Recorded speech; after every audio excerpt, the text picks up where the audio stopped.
Mills. Here he is as a student at Beeds, but he is playing and doing very well for Brighton under 21 team. So we are very hopeful that he will continue in his pathway with Brighton, or indeed with another Premiership team. The work that we do with these students is complements the programme that they have with their professional club. We have a professional strength and conditioning coach here who will either be designing his own bespoke program for our elite students, or he will work with the coaches. As I say, we have students who are playing professionally in cricket and football, and he works with their team coaches. Our own football coaches, we have a team of 3 coaches here. David Kaya, UEFA B level coach, highly trained, and he's supported by Dan Harding, who had a career playing for a number of British clubs, including West Ham, Southampton and Brighton. Between them, with support from other coaches, they run the programme here. Our academy students, those who are deemed to be the very highest level, who are part of our special academy programme, they receive obviously a higher level of coaching and interaction with the coaches, and most of them will be dropping one subject in order to accommodate this within their timetables. Our boarding houses, we have 5 state-of-the-art boarding houses here at Beeds. And I'll just show you some images briefly of those. This is Camelot House. This is our newest boys' house, which is Dorm's House, which opened in 2022, which has single and double ensuite rooms. This is Stud House, another boys' house. Crossways House, which is one of our 2 girls' houses, and Daughter House, which is the other girls' house. So as you can see, they're all modern, purpose-built houses, which each have around 60 to 70 students in, senior students in the top floor, juniors on the ground floor. And we also have a small boarding community at our prep school, and that is currently going through a major refurbishment program. The community there is deliberately kept smaller, so we try and keep that at around 20, 25 young boarders there, and acts as great preparation for senior school boarding. I think the thing that I would also emphasise above all the academic, the sport, the co-curricular is just the life experience that students will have. This is just a picture taken at our last Leavers Ball. And as you can see there, 150 students in that year group, they've made friends for life. These will be friends who stay with them. The depth, the richness of the experience they will have in boarding is hard to replicate and hard to explain, I think. So that's all from me in terms of the presentation. It goes without saying that we would obviously love to welcome you to Beeds and show you around. We have around 20 to 30 families who visit us every week to see the school on a normal school day. So obviously, please do reach out through Brains and Butter, and I would be happy to show you around. Thank you. Thank you very much for that presentation. Amazing. So we have a question, and it says, how can parents determine if their child qualifies for a scholarship? That's a good question. So we run a scholarship program for children entering our prep school, and also in year 9 and year 12. Those are the 2 scholarship points. The year 12 scholarship process runs in the autumn term before they would start. So it is something to kind of think ahead about. It runs in the October. So we can help guide families on that when they're talking to us. We're able to probably, ascertain whether their child would be a likely candidate for scholarships. We run scholarships in sport, academic, art, dance, drama, performing arts, I think those are the main ones. I've possibly missed one, but those, yeah, are the main categories. So the sixth form one runs in the autumn term, and we are in the midst of our year 9 scholarships for entry in September at the moment. Okay, so that runs in the spring term for year 9. Again, if parents talk to us, explain what they're thinking, and then we can help them work out whether their child would be a good candidate. We can also share with them the scholarship brochure, which has a little bit more information about the kinds of things we're looking for in a scholarship student. Amazing, amazing. I'm sure that helps. Okay, so in the absence of any more question, I think I'll let you go now. But it would be nice if you would just wait behind for the panel session. We're going to have a panel session later in the fair where Sure. we're going to discuss connected wealth, plan, protect, and prepare. And we'd want you to be on the panel as well, if you don't mind. Yes, absolutely. I'll hang on. Thank you. Okay, nice presentation there. So that was Beat School. Now we'll move on to the next school, and that would be Kent College, Canterbury, represented by Mr. James Stevenson. Hello, thank you. Thank you for welcoming me. That was a great presentation. So I was lucky enough to sit through that. And thanks for having me on today. My name is James Stevenson. I'm the Head of International Admissions at Kent College in Canterbury. It's nice to be able to speak with you all today. And thank you for Brains and Butter for being able to have me on today. So I'll start straight in on the presentation. I'll just share my screen. Just give me a second. Here we go. I hope everyone can see this.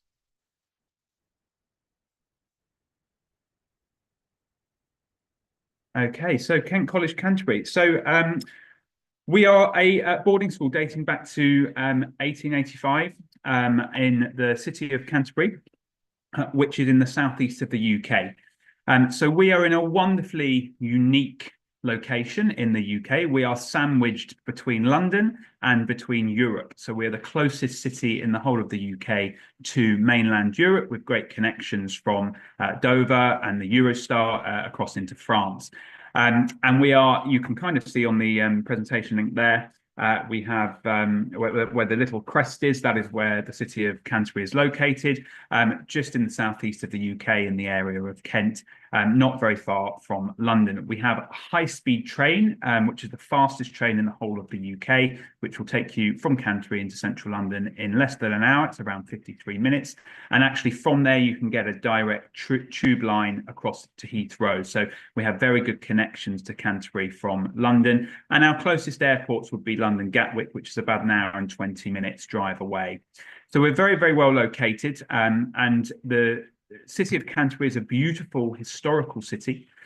You can kind of see from that photo there, the cathedral sort of towering above everything in the background. That is Canterbury Cathedral, which is the head of the Church of England here in the UK. Sorry to interrupt you, James. We can't see the picture you're referring to. Oh, okay. Let me see if I can. Can you see anything? It's gone off now. You can see. Can you see this slide?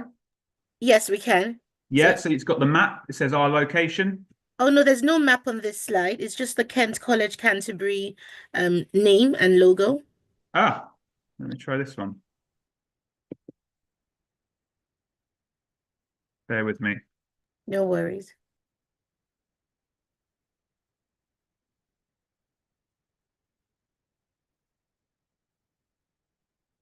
Can you see this one? There we go. Yes. Thank you. Is that it? Sorry, I'm on different screens, so I think it was sharing a different screen. Okay, so this is what I was talking about, the location to Canterbury. So apologies, there's the map there in the bottom right-hand corner. So you can see our location sandwiched between London and Europe. And in that photo you see there, that's Canterbury Cathedral, just in the background of our campus.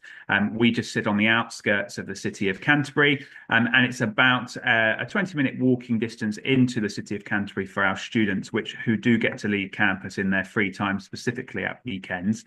But the city of Canterbury is a beautiful historical city. The cathedral, as I mentioned, is the head of the Church of England and is a UNESCO World Heritage Site. And because of that, the city has been mostly protected for the last several hundred years. The cathedral itself is actually over 1,500 years old. And that's meant that Canterbury as a city has remained quite small. And it's full of life, medieval history, and full of students. It's a very student-based city to be in. We have 3 universities here, and there's lots of international students who are living, working, and studying in the city of Canterbury. So it makes for quite a vibrant lifestyle and environment for our students who are visiting the city in their free time. Surrounding us, we're in the beautiful Kent countryside, which in the UK is called the Garden of England, and we're about 15 minutes drive away from the nearest beach in Whitstable, which is famous for its oyster festival every year, which is very exciting through the summer term. So our students, I feel, get the best of kind of both worlds at Kent College, being in a city-based location, being able to access the city of Canterbury within walking distance, but being on a very large campus just on the outskirts of Canterbury with lots of land. And behind our campus is about 800 acres of woodland, which we use in some of our free activities as well.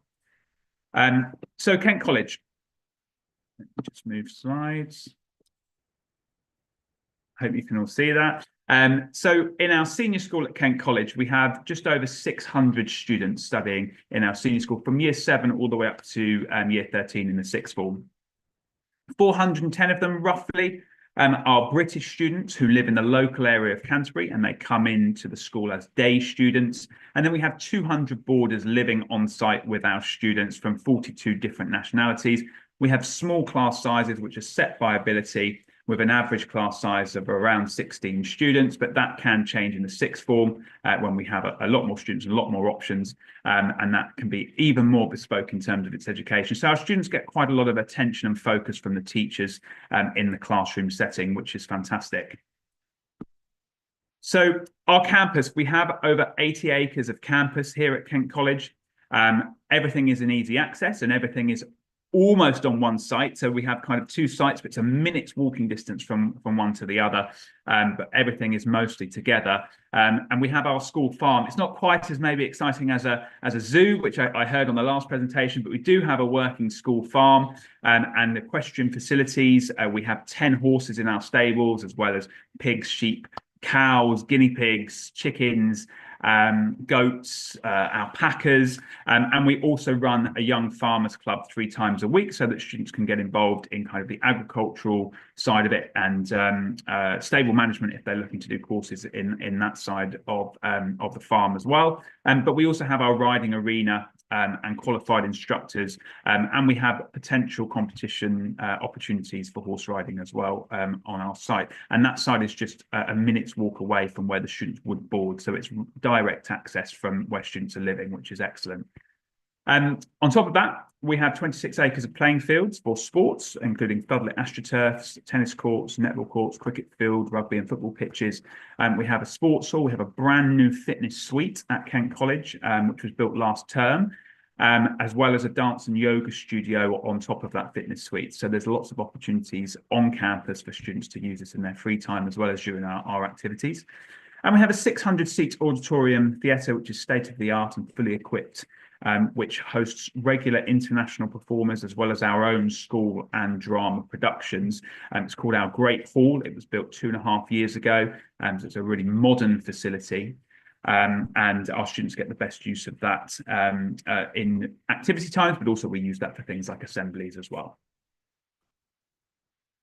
So boarding at KC. As I mentioned, we have around 200 boarders who are living with us on site from many different nationalities. And within that, we have 5 boarding houses. So our setup is generally we have 2 girl houses and 3 boy houses. That's usually how it operates. Our girl houses are a little bit larger. So our largest girl house is 52 girls in Wesley House. And we have, as a boarding environment, we have a wide choice of activities for students to get involved in either evening or Saturday morning activities, anything from sort of archery to horse riding, board games to crafting, basketball to football.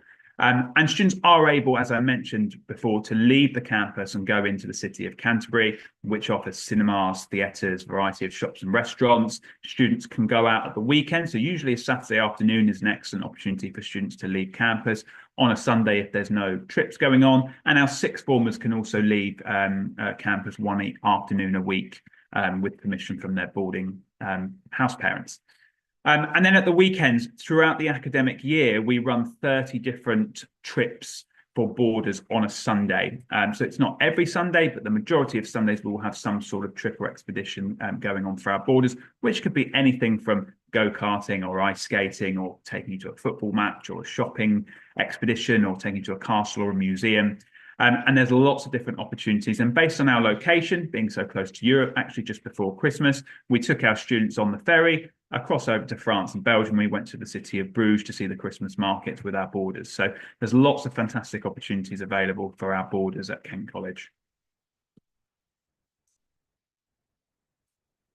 Okay, so academically, we have entry points from year 7 all the way up to year 12, with our year 13 being the highest group in our school.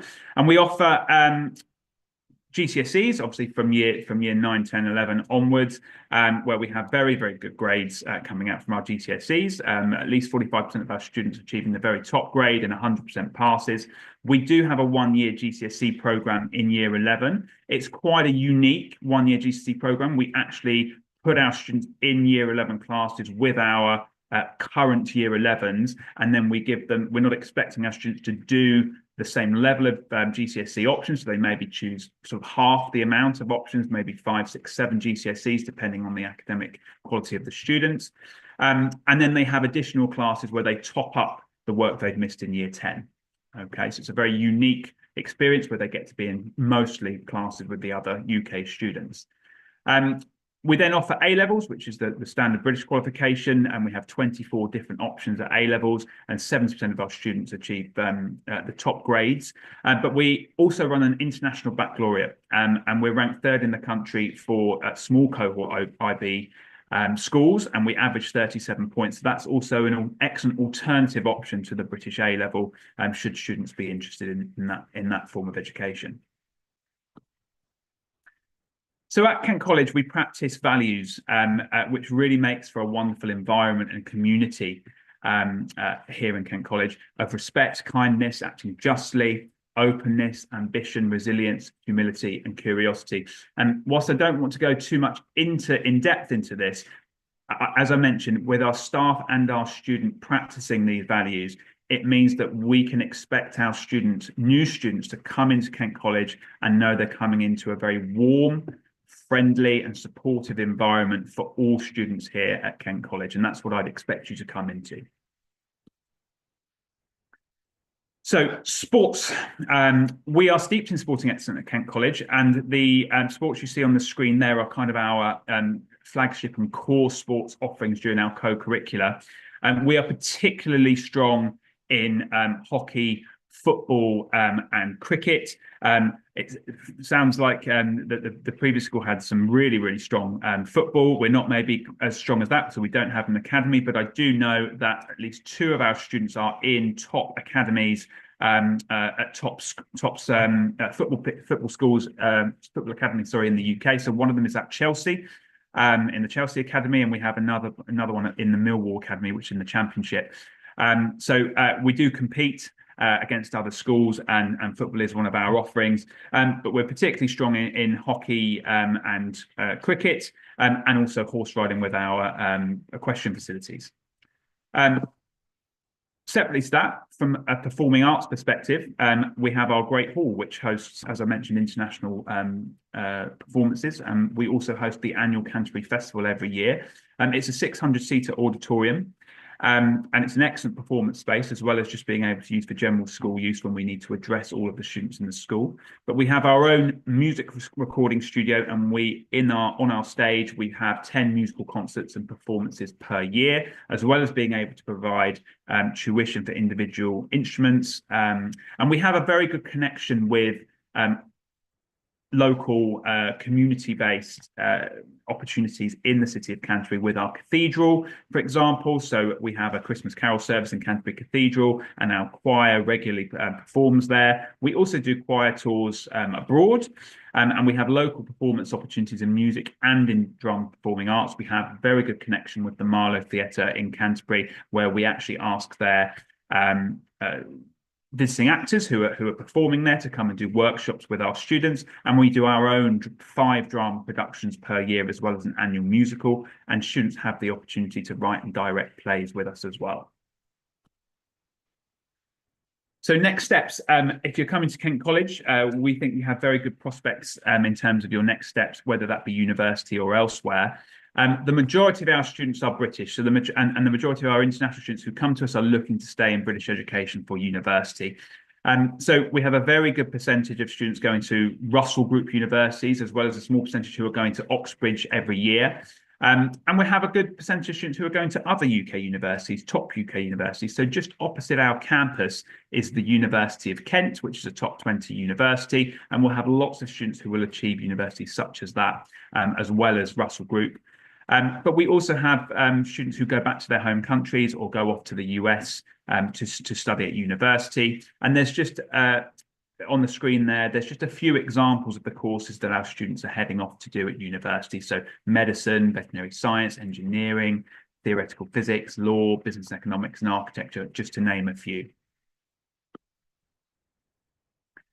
So co-curricular, I mentioned a little bit about sports, but everything you see in that red box on the right-hand side is our 80 different co-curricular opportunities at Kent College. And they're from different disciplines. So it's not just sports-based, but we have lots of academic-based activities. We have arts, crafts, performing arts. We have well-being-based activities. So a huge range of opportunities for students to get involved in life outside of the classroom at Kent College. And we have an activity session every single day of the week after school, and then also on a Saturday morning. So there's plenty of opportunities for students to get involved in multiple different activities or interests whilst at Kent College. We also have different trips and expeditions. This might depend on the subject choice or the year group, but there's lots of opportunities to go abroad for various different trips, or to get involved in things like the Duke of Edinburgh Award and so on. So there's a few details there on that page. And lastly, from me, I just want to talk about caring for you, because it's, ultimately the main priority as a school is to make sure that we're taking care of the students' well-being and pastoral care. And we have a huge network of support available for students at Kent College from an academic standpoint, but also a pastoral care point. And there's just a few examples of that network of support that students have access to at Kent College. So we have school counsellors and independent listeners that students can speak to. We have a deputy head of wellbeing and pastoral care that's focused specifically on that area for our students. Within our boarding house, we have a boarding house parent, an assistant house parent, a house manager, as well as an academic tutor who is assigned to each boarding house to help with academic support within the house. Each student then has a personal tutor, has a head of year, has a head of subject. We have a school chaplain, and we have a 24-hour medical team here at Kent College. But that level of support actually starts with our senior students. So we have a wonderful group of senior and trustworthy prefects here at the school who are our year 13s, as well as our head of house in our boarding houses. And they're kind of the first step to that support network for our students. So I really would hope that students coming to Kent College would feel a real warmth in our environment. And that allows them to focus immediately from arriving into Kent College immediately on their experience, and whether that's academic or whether that's part of their co-curricular side, we hope students can get embedded into our environment very quickly. And that's everything from me. A very sort of brief overview of Kent College. So please do let me know if there is any questions from that. I'd be delighted to hear.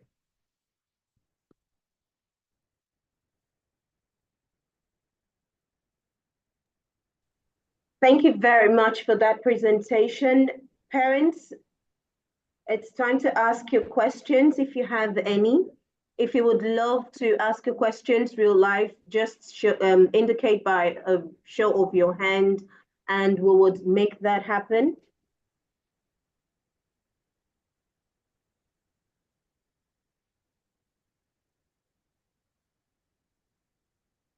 If you have any questions, please drop it in the Q&A. Okay, we have Dr. Arlo here. Dr. Arlo is the lead consultant for Brains and Butter. So just before I let Dr. Arlo say something, let me just quickly ask this question, and it's in the chat room. Okay, so are there financial plans or discounts for siblings attending the same school? Yes, so we do have a discount for siblings attending the same school. It's usually once the third student starts at the school. Oh, okay. Okay, so a parent says, how does the school, Kent College, deal with children with neurodiverse needs? Yeah, we can cater for all types of students at Kent College, and we have a wonderful SENCO department.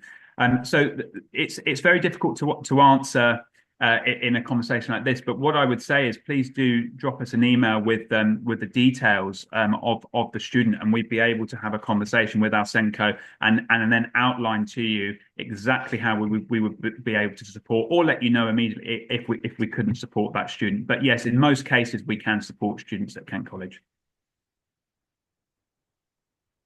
Okay.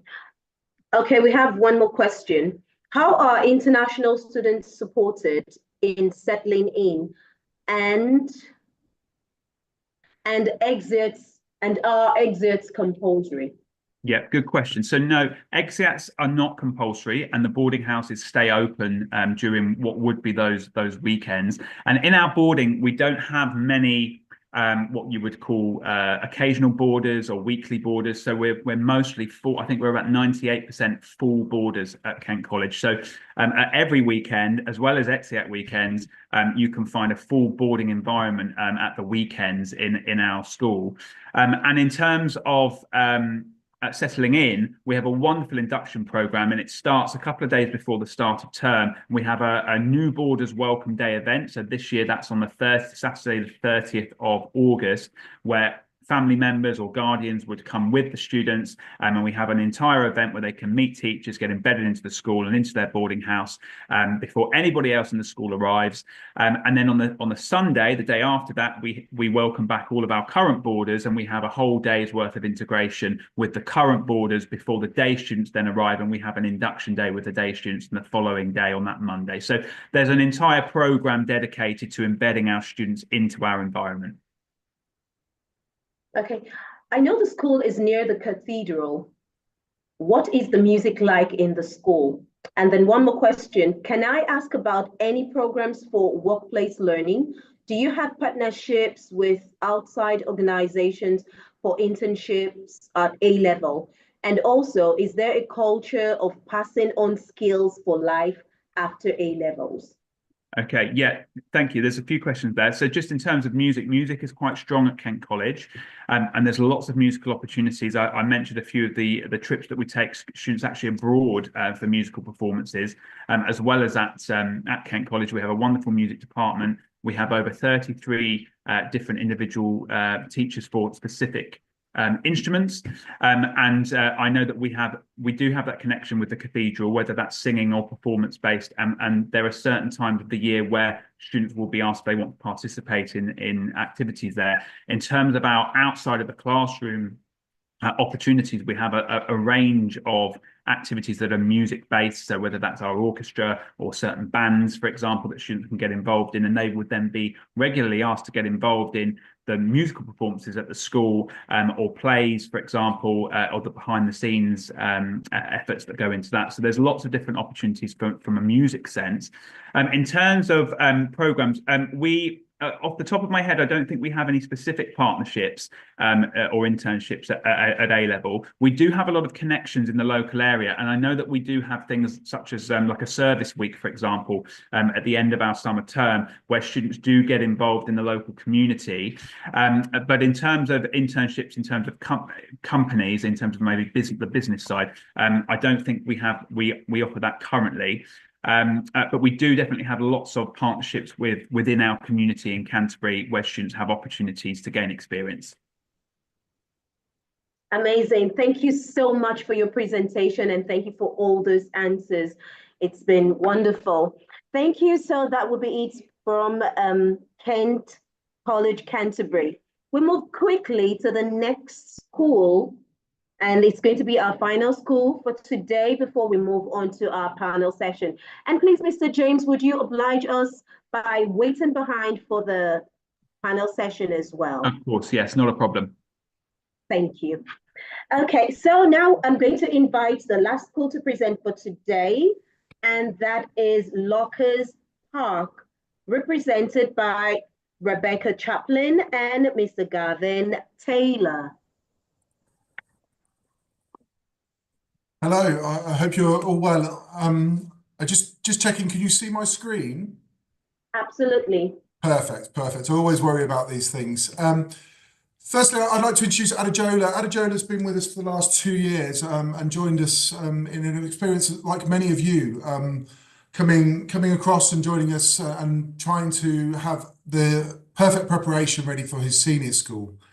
So as we go through the presentation, I was worried that some of you may have been on Saturday and there'd be a lot of repetition. So we thought Adejola would be able to share some of his experiences and some of his feelings about the school and answer any questions that you may have with any worry of this future situation that you're going through for your son. Lockers Park is an all-boys day and boarding school with a fantastic reputation. We've just celebrated 150 years, so we are fully aware of the traditions and expectations within the prep school environment, and we send boys on to many of the very best public schools across the country. I'm delighted to have been on with Beeds and Kent College, 2 schools that we have boys going to and looking at, so it's schools that we know very well.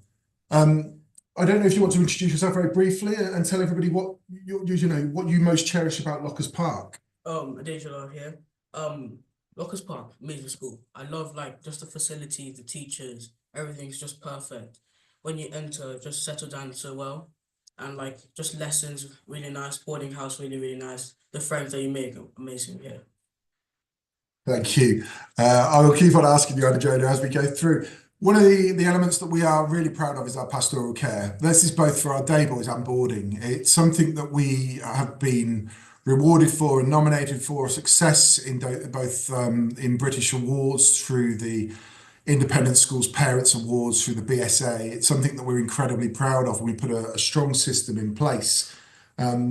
When you first arrived, Adejola, how did the boarding house make you feel? Were you welcomed? I was welcome, yeah, but it was tough. Coming from a different country, a different school into a new school, it takes a while to settle in. And after a while, with the the house parents and everyone who helped me settle in, it just became a really good experience.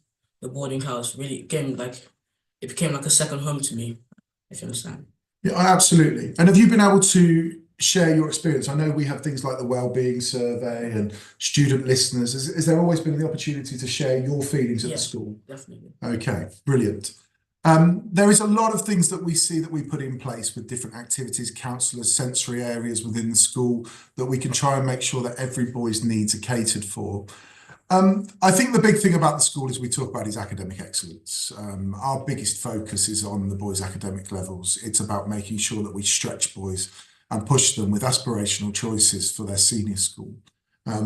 We are constantly making sure that we put, and I'm so lucky to have an amazing team of inspirational teachers around me.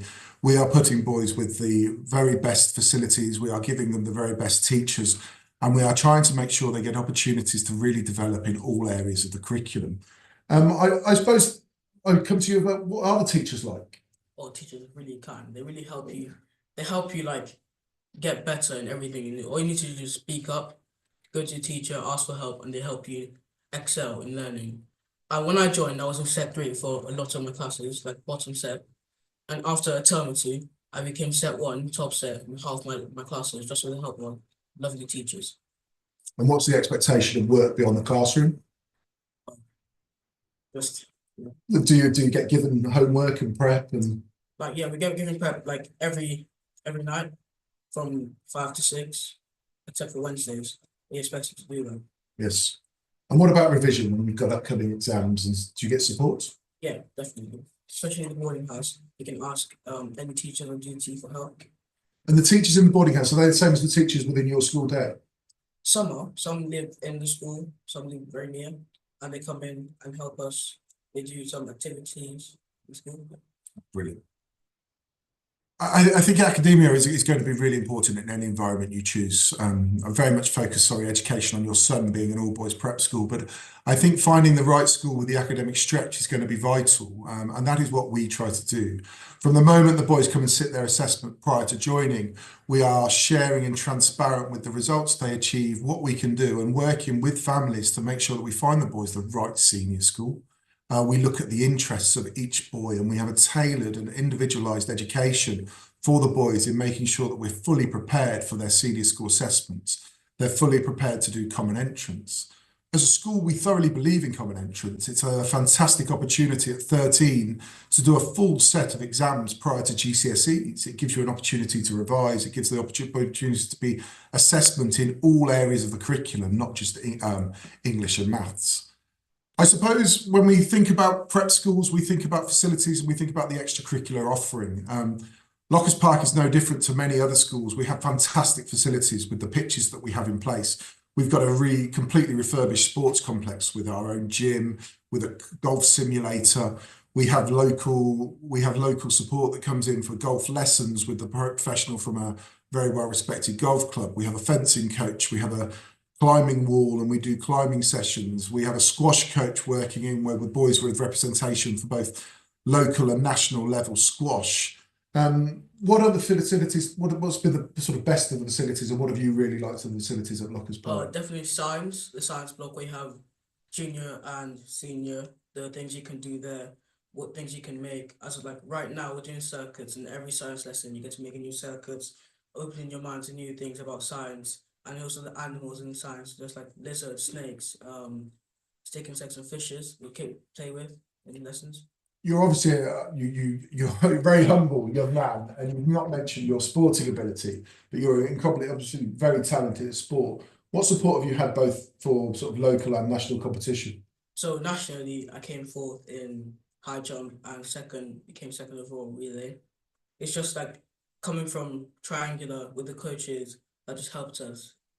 It's just like a really big achievement, and the amazing head of sport here really helped me get up to like that level. And what's been the best sport? My football, definitely. Football, oh, of course. And have there been any opportunities to do sports that you've not done before? Yeah, like table tennis. I didn't really do it before I came here, but now I do it more regularly. And we try to make sure that every boy finds their sport, every boy finds to find their passion. And what we put in place is a fantastic system in both regional and national competition. It's so lovely to be giving boys the opportunity to compete against the best boys across the country at this age. And we have many of our boys going on to achieve sports scholarships in their senior school. And we've been delighted with recent sports scholarships in swimming, in skiing for Harrow. It's delightful. We're delighted in sharing that we are national ski champions at under 13. So there are lots of different things that we do, and we do very well. We've had boys finishing like Adjola in national athletics competitions in very, very strong places. Alongside the sports, there's so much that happens. We have our own chess team where we finished third nationally. We've got the opportunities to do programming with robotics, and the boys compete in a Lego league, both at regional and national level, creating a Lego robot that they program to move other pieces of Lego across a course. We go to the Goodwood Festival of Speed, where the boys in the top years are able to build an electric car and take it and compete against other schools in racing. There's debating, newspaper, cookery. There are so many different activities that go on in the evenings. What activities do you do on a normal week? On Monday, I do golf. Tuesday is cooking. Wednesday, skiing. And I think that's all for me. But next time, I might pick up cricket. Okay. Yeah. So an incredibly busy week. Yeah. Do you get much free time? Oh, you get a lot of free time. After supper, you get about 1 to 2 hours, maybe 3, depending on what time you have supper. You can go to the boarding house, just chill in the boys' hall, go to the sports hall, or gym, play table tennis, and do what like. And we're a school that we don't allow mobile phones, and it's very much our decision for that purpose, and we totally agree with that. How have you found that? What do you do in the evenings instead? you get to like mingle with other boys, get to like find out about their culture. Maybe you can watch TV with them, just talk, maybe talk to teachers, read books. It's really nice. A lot of what we talk about is when we talk about abundant opportunities, this idea of creating an enthusiasm for life. We believe that we put in place here the foundations for these young men to be fully prepared for whatever they're going to go into. We spent a lot of time putting our learner profile together, working with senior schools, working with universities, and working with employers. We found that it's a lot of the qualities that are going to be important to these young men in the future that are beyond academic. They are not just looking for A stars in their GCSEs and A levels. They are looking to be resilient. They are looking to be creative. They are looking to challenge what has been done in the past, challenge what is being done in this place, and have that confidence to challenge people in the right way. And that starts by giving them the confidence to be able to challenge us as teachers, to challenge me as a headmaster, making sure that there's a lot of opportunities for pupil voice, making sure that the boys have those opportunities of leadership. And I suppose that brings me on to the question of what opportunities have you had with positions of responsibility? So last term I was set leader for Mountbatten, really tough competition. I used other year aides to help me make choices, like get us into like the top 3, and it was like amazing just being set leader. So Mountbatten is one of our sets, so like houses. Yeah. Is there a strong competition? Really competitive. Yeah, and do you enjoy that I competition? love it. Oh, I'm not surprised. Although I think it's one of the really positive of working with boys is that we get to embrace those opportunities with competition and really drive that forward. There is so much that can be done in a single sex school that I don't feel can be covered in the same way in co-ed. I think the openness that we can have in conversations and the staff. Do you feel that if there's ever a problem, you could go to staff? You could always go to the staff. I don't always understand it. Yes, and is that in the boarding house as well? Or? Anywhere, boarding house, in lessons, if you just speak up, they'll always help you. Thank you. Oh, perfect. As if planned. We talk a little bit about boys only. We talk about the confidence to speak, that supportive environment, the talking about their pupil voice. I think one of the things I've really enjoyed is the boys are very open to have conversations without fear of embarrassment. I think one of the things that we try to do is we try to make sure this is an environment without humiliation. We know how much the damage that being humiliated or being worried of humiliation can cause within education. And having an all boys environment, we can have those conversations with the boys. We can have honest conversations with the boys and answer their questions without there being any fear or any embarrassment. I suppose that brings me on to friends. How have you found it? Because obviously you arrived in year 7, not knowing anyone. No, I'm still. The first day, I got welcomed by so many people. They embraced me in the football, everything, and my friends just got more and more friends, got more and more popular, and it's been amazing ever since. So at a weekend, obviously we have Saturday morning school, which is very much an academic program and part of our real strength in academia. But what then would you do? Do you go out to people's houses? Do boys come in? Yeah, some boys have invited me to their houses, and they're very welcoming. They keep asking me to come back, and even when you're bored, you get to go out and go to like around the area and just have fun there. Absolutely, and I think that's part of everything that we offer. We try to make sure there's good historic trips. There's opportunities to go to football or rugby matches. There's opportunities to visit senior schools. We try to make sure that the boys get an education here that is, cannot be compared. We try to make sure that we are doing a fantastic job with these young men. And I suppose we only have to look at the schools that we feed to, the destination schools for our boys, to show that actually if we can put the strong foundations in for these young men, that anything can be built on top. My last question for you, Adejola, before I let you go and enjoy lunch, is what's been your highlight? What's been the best thing about Oxford? Definitely the events that happen, even if it's not boarding, just school events, especially like Dark Tower and the events that happen on the weekends. It's amazing. I'm going to have to ask you to explain what Dark Tower is, because there's going to be so many people watching this who have got no idea. These small things that the school does that becomes normal to us. But so basically, they turn off all the lights in the school, and the teachers try and find you in the dark, and you're just trying to get like some paper and bring it back to your camp against other houses and sets. So the school has many traditions and games that have been played here for a long time, and it's been so lovely And it's so lovely to hear that those traditions are still valued.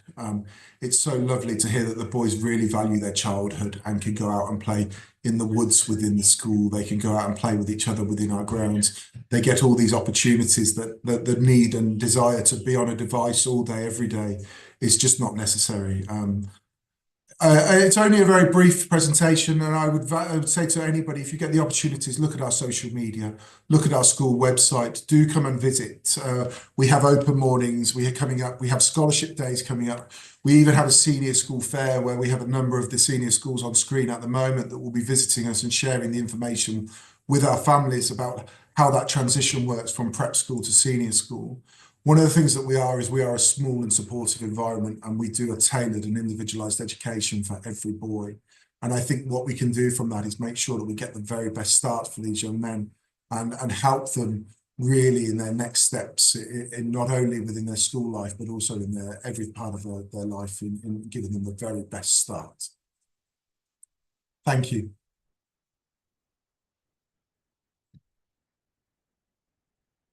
I don't know if there's any questions for either myself or Adejola before he pops off to lunch. Okay, amazing presentation there, and thank you for bringing him along. Yeah, so would you say your choice of activities is basically your own choice, or you were guided? How did you make the choices you made for the activities you're involved?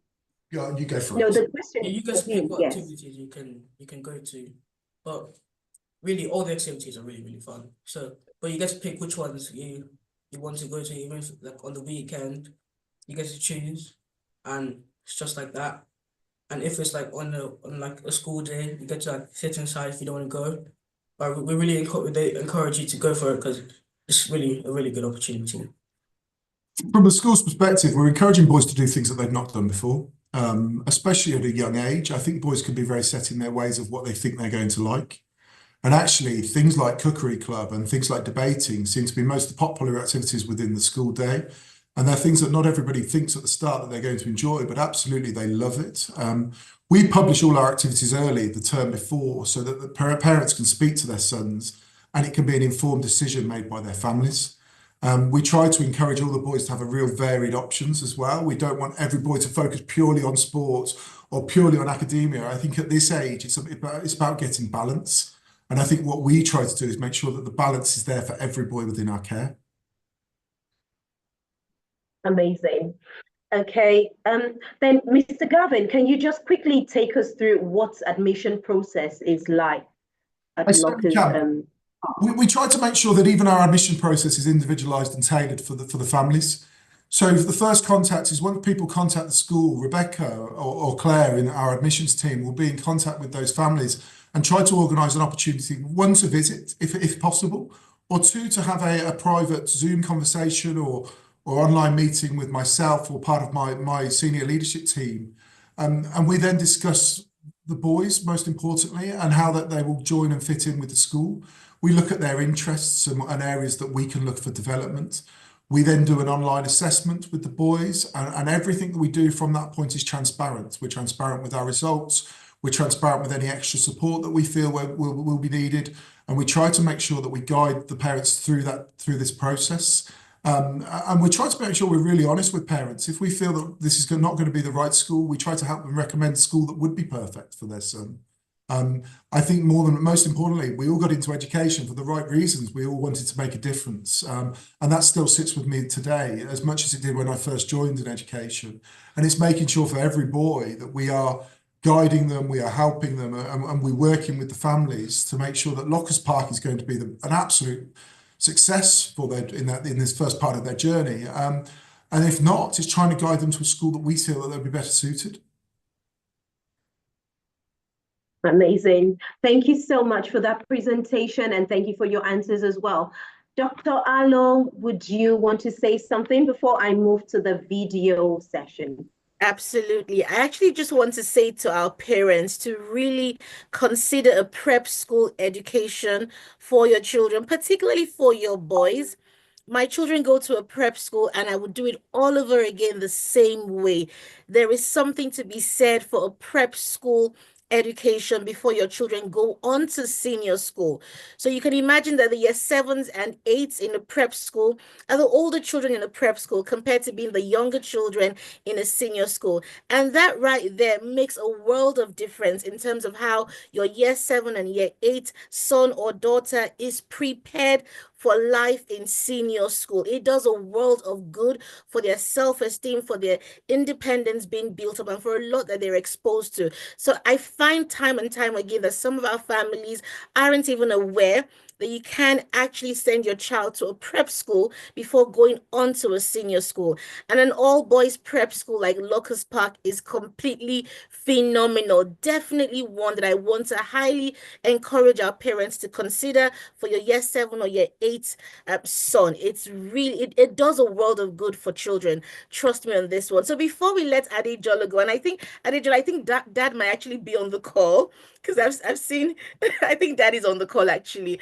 Okay, so can you quickly tell us what school you were in Nigeria, and when you came to when you went to Locust Park, what were the differences? Like, what were you exposed to at Locust Park, and what are the differences generally? Thank So I you. was in Children's International School in Nigeria, and when I joined, it was basically just more opportunities and like people from different cultures, and just had to like get more friends. Was not really that much different. Thank you.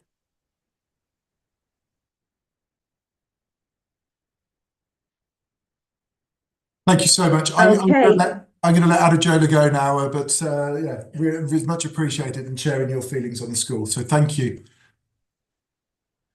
Right, yes. Okay, thank you. Yes. Okay, so Mr. Gavin, please wait on the call for a little more so that you can join the panel as well. Would love to have you on the panel as well. Certainly, thank you. If that's fine. Okay. Okay, so now we're quickly going to show a recap of show a video just to remind us of all the schools that have been here today. We've had Bid School, Kent College, and then Locust Park. So we just want to give you a quick peek into a sneak peek into what these schools look like. So just relax and enjoy the video.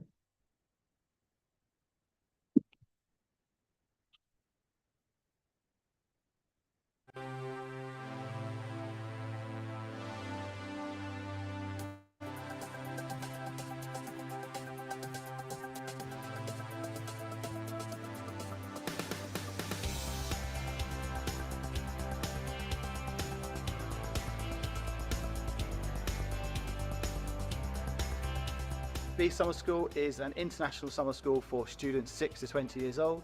We've got 6 summer centres based around East Sussex and also in London. We offer excellent ranges of academic programmes, English lessons, academies, sports programmes and specialist courses too. You've got students from all over the world, you've got staff from all over the world, hundreds and hundreds of students, so many academies, pro dance, La Liga football camp, zoology course.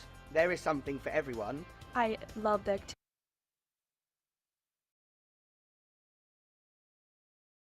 activities. We have a variety of activities that we can pick from, and they're really cool. I really enjoy choosing something different every day, and that it's not the same, and that I could kind of decide every day. Every Saturday, students are in London doing something like the London Eye, followed by some culture, maybe doing a walking tour. And then every Sunday, they go to other sort of places of interest. So they go to dockyards, castles, and then Wednesdays, sometimes places like Thorpe Park. My favourite thing is seeing the progress that the students make from when the first day that they arrive to the last day. They might be with us for a week, they might be with us for 6, but all of the students come and they leave with a smile on their face. I really like meeting new people. I think that's the most important for me, because you have people from everywhere, and I have still friends from last year, and I'm making new friends this year, and I really enjoy that. I like working with people who come from different places of the world, you know, and it's very nice to come here and teach kids that come from different countries. It's very good to be in such a multicultural environment, have the opportunity to have such nice lessons and projects with the amazing teachers we have. We have great teachers where the activity leaders are fun, the activities are fun. And you actually learn some stuff here and there too. But mostly it is a fun place to be. Read summer school in 3 words. Family. Supportive. Say action-packed. Energetic. Fun. Fun. Fun. Fun. Fun. Unstoppable. Making experiences. And you're going to get a life-changing experience.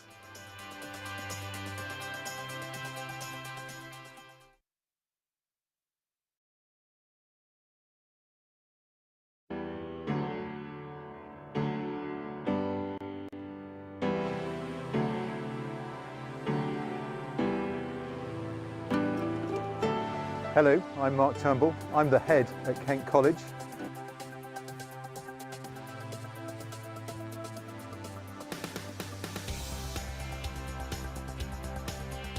And I welcome you on a tour of the school. Come and meet your tour guide. Bees Summer School is an international summer school for students 6 to 20 years old. We've got Hello, I'm Dan Ahern and I'm the head boy at Kent College, with 20 other prefects who help mentor students and help events run smoothly. Let's take you on a tour of the school. Academies, sports programs and specialist courses. Kent College was founded in 1885 by Wesleyan Methodists and has been on the current site since 1887. The school originally started with 2 boarders and 3 day pupils. Today we welcome nearly 600 students of all faiths and none. We have a variety of activities that we can pick from.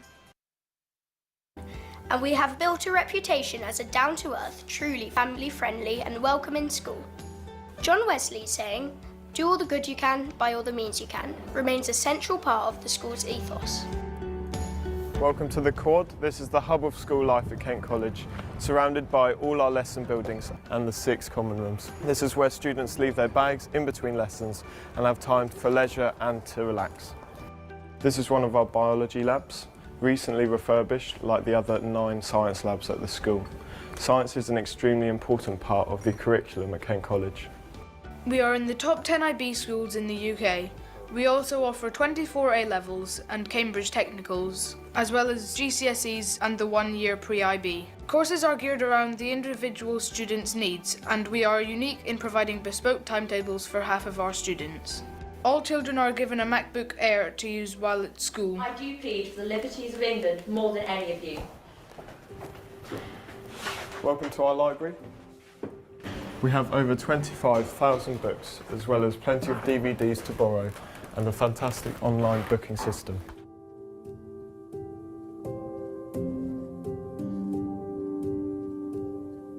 This is our school cafe, 1885, named after the founding year of the school. This is where students come to relax and to spend time with their friends in between lessons. They can also get cakes, drinks and other snacks that girls can go to for help and support if they need it. I'm at the top of the house, but I've also got an assistant house parent, a resident tutor, and we have a wonderful house manager who is here during the week. There is always somebody there to talk to. This is our wonderful Great Hall. It was finished in autumn 2019, and so far we've already had several concerts, including one concert with over 350 student cast members. The school day finishes at 4:20 p.m. Pupils have praised and have been highly placed in the Barnard School Choir of the Year competition. Landa lessons are available and our drama club is open to all students.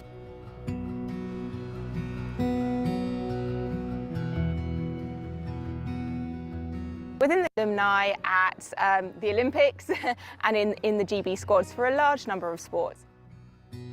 We want all students being able to leave Kent College feeling confident in their own ability so that they can participate in any sport and lead a healthy, active lifestyle for the rest of their life. And let me show you our sports hall.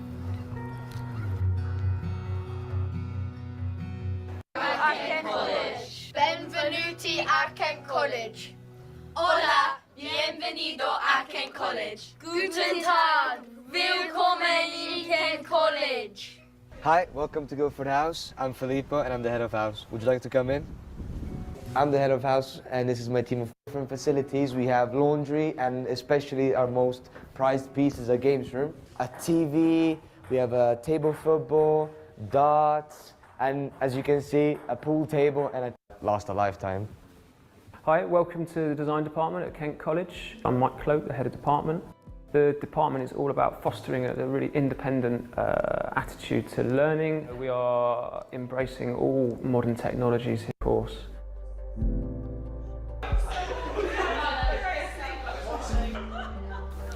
Everyone looks after us at Casey, with tutors, heads of year, of a healthier lifestyle and controlled use of digital devices and social media. Our working farm has horses, cows, pigs, sheep, ducks and chickens. Hello! Welcome to the admissions department. Come and have a seat. How was your tour?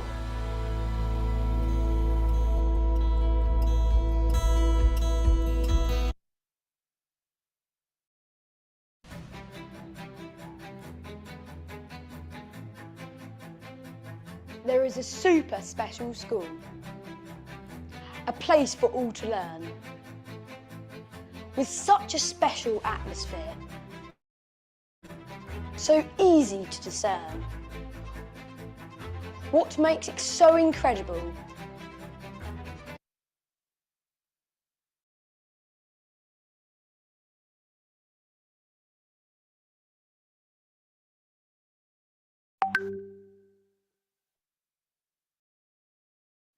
So obvious to see is all the boys of Lockers Park. The boys like you and me. We live our lives in such a way to always do good and rejoice. That's Bene Agre Aglatare. Our style, our way, our choice. It's all for one and one for all. For teachers, staff and boys. And to the last, in present or past, they'll hear one united voice.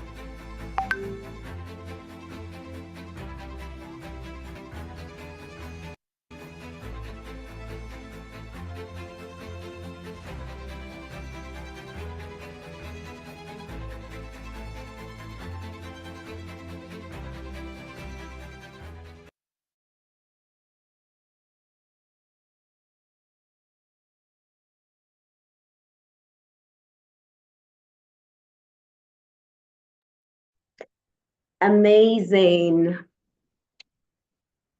Don't you love the schools already? Okay, so now moving on quickly to the panel session. I'm going to hand over to Mrs. Olufunke Olumide. She is the managing partner at CLH, and we're going to be discussing connected wealth, plan, protect, prepare. We also have all the representatives of the schools on ground to take part in the panel session, and we have delectable Dr. Arlo here as well. So I'm handing over now to Mrs. Olufunke Olumide to anchor this section.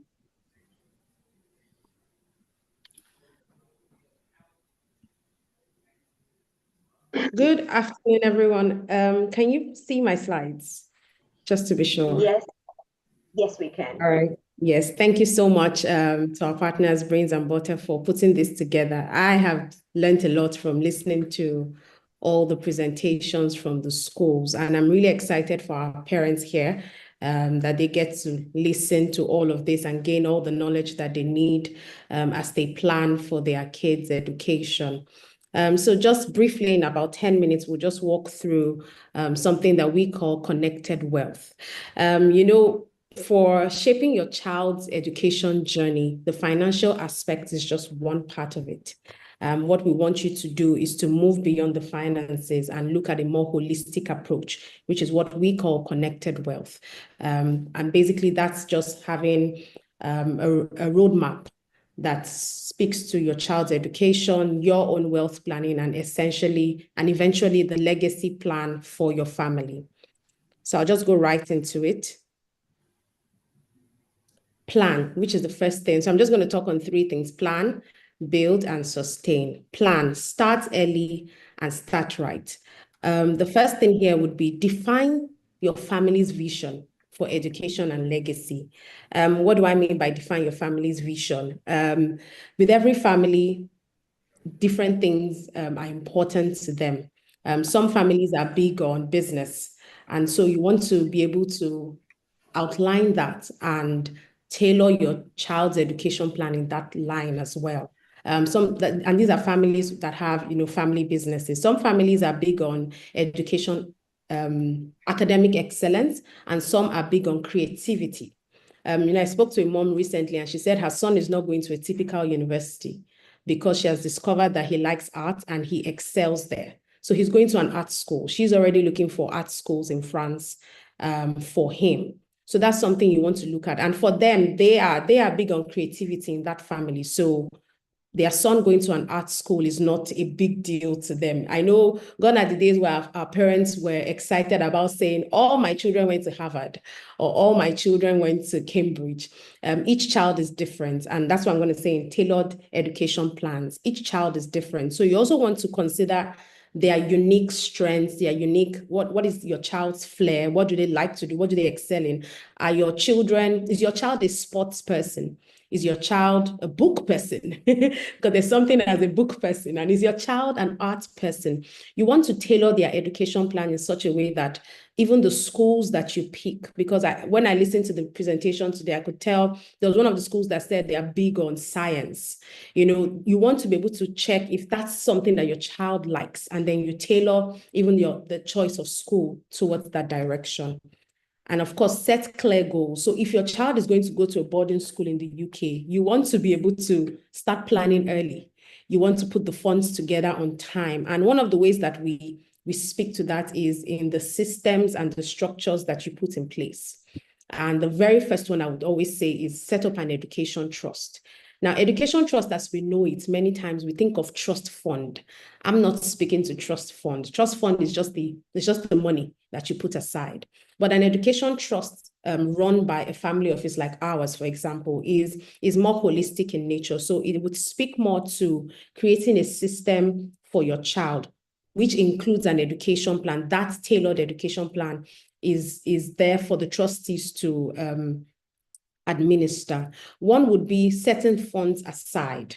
When the funds are set aside, you also want to be able to say, you also want to be able to invest those funds strategically so that you maximize returns and you do not lose those funds. So typically, when we say diversified portfolio, we would say, don't put all your money in real estate. If you have 1 million naira, if I'm going to use that usually, if you have 1 million naira, $1 million, you should be able to earmark some funds for your education trust for the kids, because you already have a goal of them studying abroad. So it's best to start early by putting it in a trust fund, one. Secondly, that trust should also be such that it also finds coaches. So your trustees or your family office should be able to find your children coaches or mentors that also help them towards the other bits so that they can get scholarships. I heard one or two parents ask about scholarships. That's something that you want to start early. They're not just going to get scholarships. Scholarships are not just for the academics. There's scholarships in sports, there's scholarships in arts and different bits. So you want to ascertain what your child likes and you begin to tailor them and build their confidence in that bit so that you can apply for the right scholarships on time. And then finally, plan for emergencies. I heard one or two times where parents had to change schools, some had to change cities or change location. You want to put that as well in your education trust. So that if there's any emergency that occurs or there's any changes that need to happen, for example, your child may decide that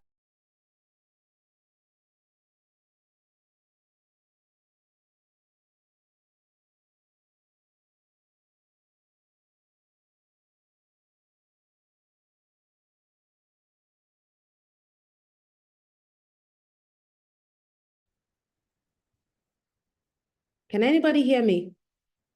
You're back now.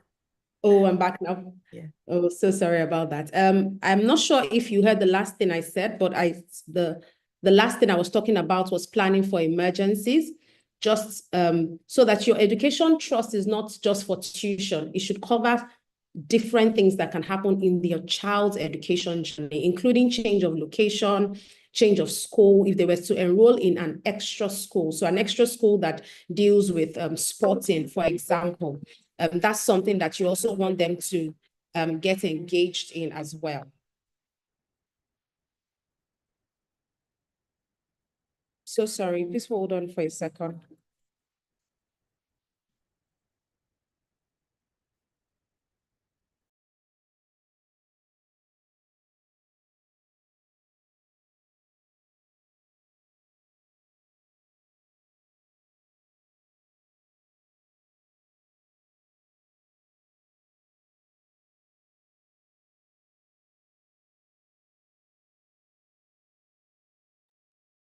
Yes, so sorry about that. And then the final bit I'll speak about is sustain.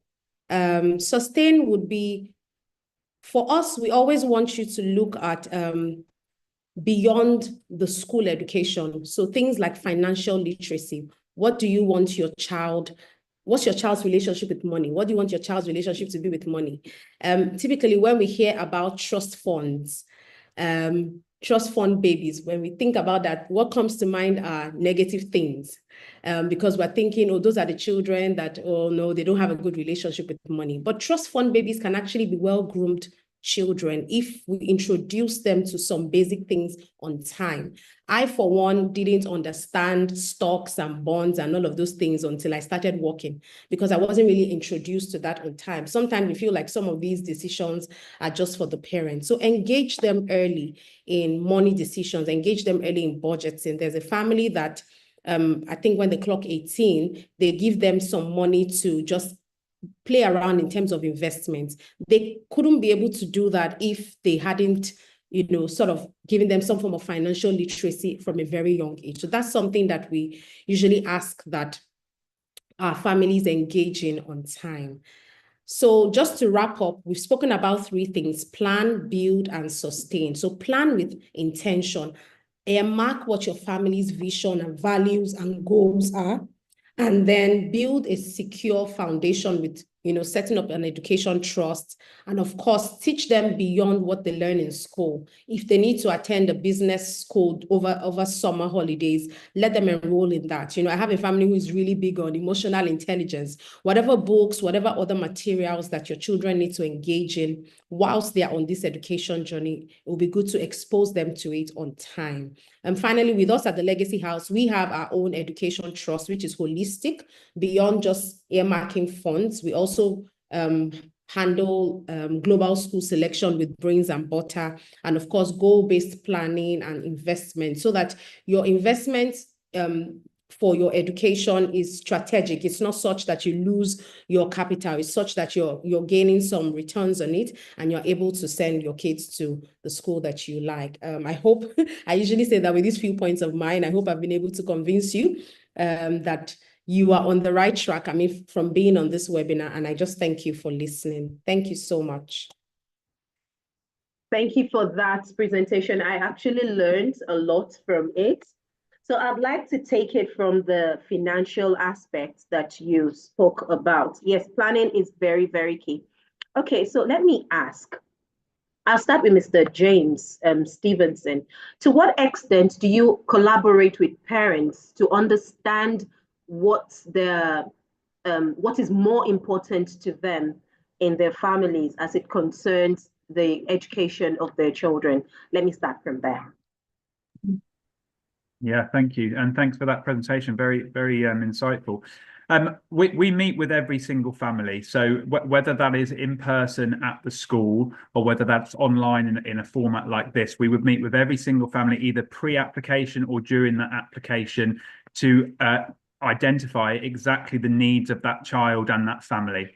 And that is obviously the case from a sort of maybe, the whole approach in terms of the financial side, but also the needs of that child and what they're actually looking for and whether they're the right fit for our school, as well as everything that comes with the application. So it's quite a robust process that we have to go through in terms of our admissions process. It would be, I imagine, the same at every school, but that initial contact and the fact that we insist on having that communication with families, that would happen in every case. Amazing. Okay, so I'll go to Mrs. Rose Nairn now. Yes, so are there programs geared towards educating these children on giving them financial literacy education, so to speak? Well, we have a business studies economics department, and we begin teaching that in year 9 as part of our year 9 carousels. Children get the opportunity to try some business related classes to see if this is something they're interested in, and then take it forward to GCSE. So there they are beginning to learn about all forms of sort of financial literacy, really. Like you say, just explaining how everything works in the world from a macroeconomic level down to a personal finance level. And it's never too young for students to begin taking responsibility for their own money. And it may sound a little silly, but actually just giving them pocket money while they're at boarding school and letting them manage their own funds will help them understand, you know, what managing money on a more grown-up basis might be like. But yeah, business studies in all its form is one of our most popular subjects at GCSE. And because we offer both BTECs and A-levels, we're able to offer a more practical course that suits some students well, and then the more theoretical, more traditional A-level in business or economics for those who prefer that.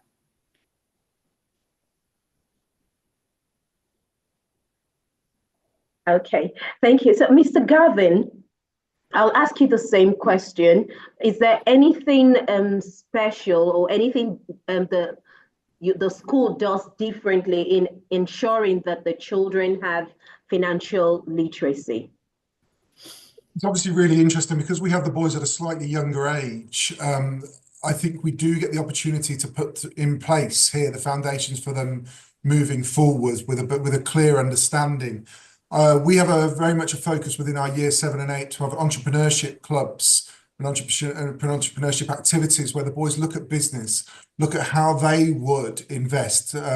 We sometimes do that £5 challenge where each boy gets £5 and looks at what they can do to make this money go further, what they can do to plan. Boys come up with some really strange initiatives and really interesting ideas, but I think allowing them to have those opportunities to explore those thoughts, to be able to question. We're very fortunate as well with our links to senior school that we get some top school beats in from Harrow and others to talk to the boys about economics, to talk to the boys about politics. I totally agree with what has been said. You know, we have to work with the parents on this individualized educational plan on an individual level and make sure that we fully understand as a school what is required. What is the future plan for this boy who joins us, so that we can make sure that everything is put in place at an early age? It's a bit like building a house for me. In that build stage, we get the foundations right, and everything else that then we put on top is going to be absolutely strong and remain there forevermore. Amazing, interesting. Dr. Arlo, how would you want to contribute to this topic?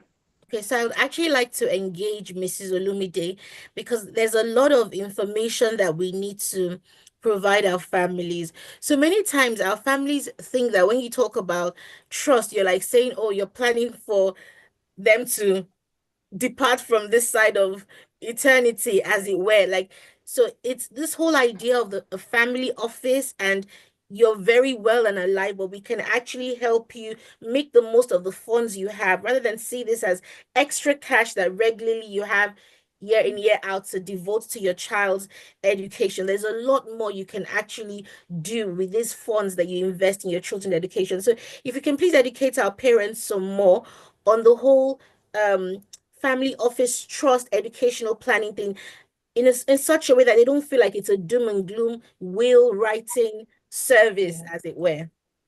Yeah, thank you so much, Mrs. Allo. Good to see you, by the way. Likewise. Yes, so trust, your trust is a private entity that you set up for yourself, and you are a beneficiary as well as your children. So even in your lifetime, you already benefit from your trust. So no, it's not about it's not an afterlife system or an afterlife structure. It's not a will. It's a living trust. And you and your children are beneficiaries. Now, in that trust, you can then set up an account or a fund where you aggregate funds towards your child's education. Now, with that fund, with those funds in that place, the kinds of investments that the funds will be put in would be very, very low risk, so that you're not losing the funds. It'll be just funds where you can have some small returns on it, but it's growing based on your goals for each child's education. Beyond that, you can also put your real estate in that trust. You can, with your trustee or your family office, we also handle stuff like your concierge service. If you had a family business, we would also advise on your family business. So it's a holistic approach that speaks to your life now, just simplifying your life now. So we usually say that we are your family's chief of staff.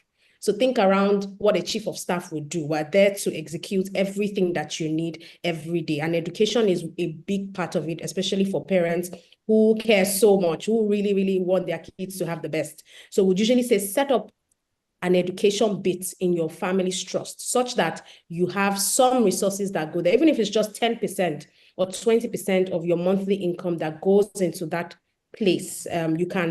You know you're able to plan better with that particular income over time.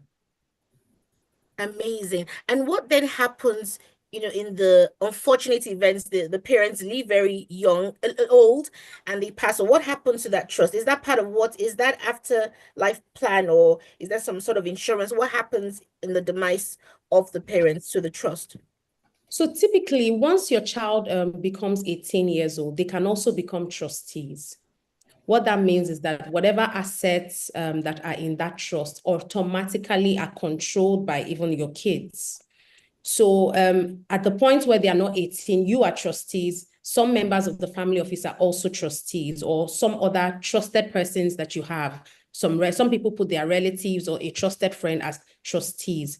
The trust itself has trust documents. So you have your trust deed, you have your family constitution that states it states disbursement schedules, it states all the things that you want your trust to cover, even up to the second and third generation. Some people cater for even the third generation to say, for every child, we will send them up to PhD level. Some trusts and family constitutions also cater for things like when our kids want to start a business, we will fund them this amount. So all of that will be documented, and you have the documents, we have the documents. So even where the parents pass, it doesn't affect the trust. The trust is living, it keeps running with the trustees on board. I think that is absolutely amazing. And if our parents are wondering, okay, I like what I'm hearing Olufunke talk about, how do we get started? Like, okay, I have some questions I can't quite ask here. How do we get started on this? Well, the first step would be to, give me a call or an email. I think our partners, Brains and Butter, they have our email address. So if you just give us an email, we will schedule a call with you to first understand your needs, and then we can advise on next steps. Amazing. Thank you very much. So much. Thank you. Over to you, Da Silva. Okay, thank you so much. That's quite insightful. We have a question here. Can someone in the UK do this trust? Yes, you can. You can even register so you can do the trust in the UK, or you can do the trust in Nigeria. Nigerian trusts are recognized in the UK as well. So wherever you want your trust to be set up, it can be set up anywhere. Okay. Parents, you can ask questions. It's okay to ask questions. Please, you can send in your questions if you have any. It's been a very informative. I was just going to say that it'll be nice to hear from a parent as well, like to actually hear a parent's voice. I'm actually tempted to offer a complimentary consultation to any parent on the call. You know what? I would give into it. It's not a temptation. I would gladly offer a complimentary consultation to a parent who raises their hands and speaks and asks a question, because we want to hear from our parents as well. And we've got the schools on the call still.